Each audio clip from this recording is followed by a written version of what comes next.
In February of 2020, we started seeing the news about COVID starting to hit the US shores.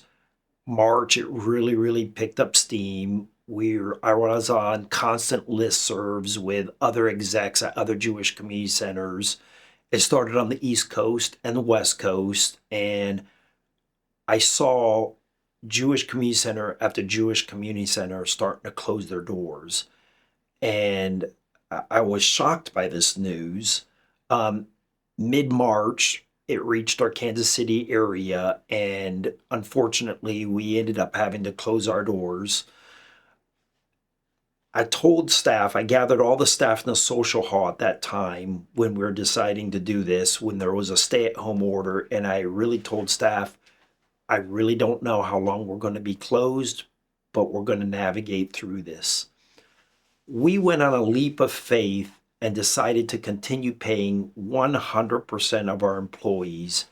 And we committed to them up front that we're going to do that for up to 12 weeks.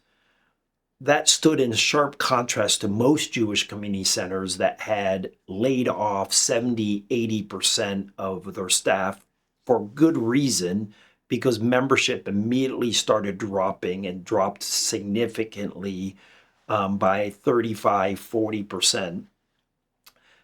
Fortunately for us, we made the right decision because soon enough the federal government came through and we were able to get federal funding, PPP loans, and other federal funding to make us whole.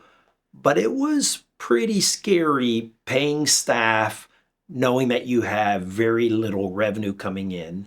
The community rallied behind the Jewish Community Center during those times. We had a number of people, while membership was declining, we had a number of people that decided to donate back what they used to contribute in membership dues as donations. During COVID, we immediately, as soon as we closed, gathered as a team over Zoom and decided, how do we keep the community engaged? How do we keep providing services for the community when we literally can't be here in the building? And so we created the virtual JAG, group exercise classes. Our preschool was doing Zoom with parents. Interesting to note that the health department during COVID asked our preschool to remain open because first responders needed a place for their children to go. So our preschool remained open throughout COVID, but parents couldn't come and be involved. And so we telecast and did Zoom events for families. We did that for family engagement and for after school care. We were one of the very first facilities to run a camp in 2020. We reopened our doors May 18th. We were closed from mid-March to May 18th. May 18th, we reopened our doors with strict COVID protocols, social distancing, face masks.